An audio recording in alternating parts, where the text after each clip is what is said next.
observons comment trouver des sommets dans un polygone de contraintes. Une fois que les différentes droites sont tracées, par exemple l'inéquation ici en vert, en orange puis en rouge, maintenant il est temps de trouver les différents sommets, autrement dit la jonction entre les différentes inéquations. Je commence premièrement par identifier mes différents sommets. Pour ma part, j'utilise des lettres majuscules pour tout simplement clarifier le tout et simplifier la lecture après pour le lecteur, savoir quel sommet que tu cherches en particulier. Alors, par exemple, que nous cherchons le sommet A. Ce qu'on cherche à trouver, autrement dit, c'est la valeur de X et de Y qui est tout simplement juste ici dans notre plan cartésien. Pour ce faire, en ce moment, je sais que j'ai l'inéquation qui est en vert, y est plus petit ou égal à 2x plus 4, ainsi que l'inéquation qui est en orange, soit y est plus petit que moins 2x plus 2.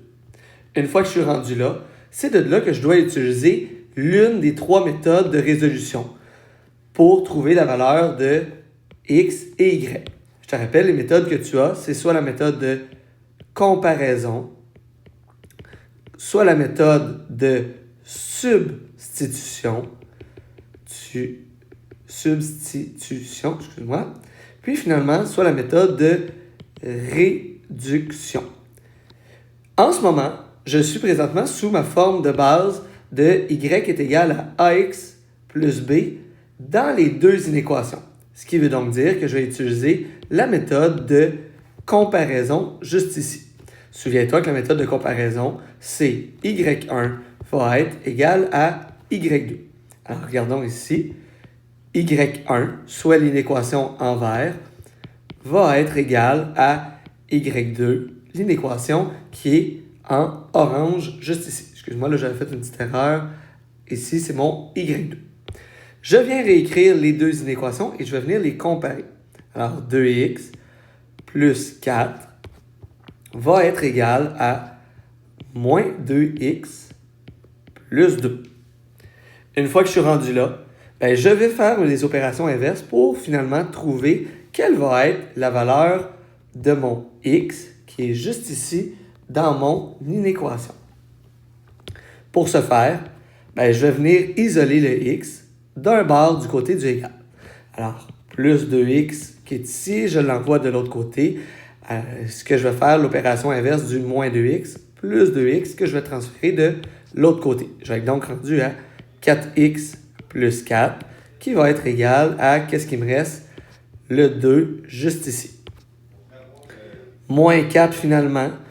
Pour isoler les x d'un côté, ce qui va rester, ça va être 4x qui va être égal à moins 2. Et si je veux savoir finalement la valeur de x, nécessairement, l'opération inverse de la multiplication, en ce moment, il y a 4 fois x, l'opération inverse, ça va être divisé par 4.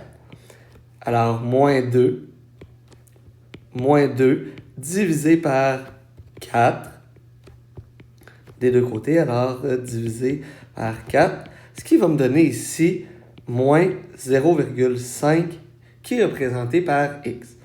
Une fois que je suis rendu là, je sais que la coordonnée au point A en x va être de moins 0,5.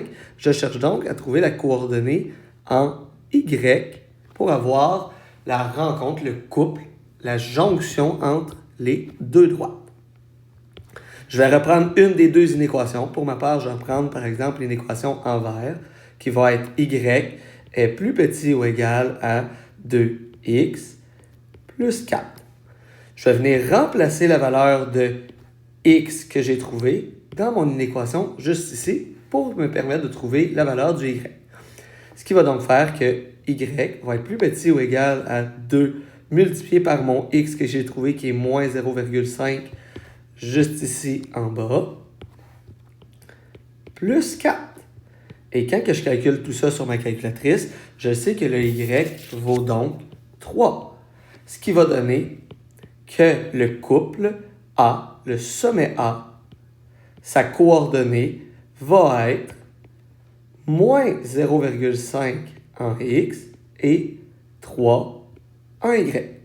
Et je l'ai trouvé juste ici, un petit peu plus haut, comme ça.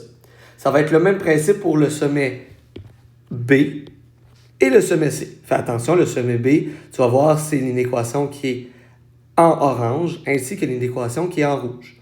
Même principe pour le sommet C, ça va être l'inéquation verte avec l'inéquation rouge, qu'il va falloir que tu compares, que tu fasses une substitution ou une réduction pour évidemment, encore une fois, trouver le couple X et Y des différents sommets.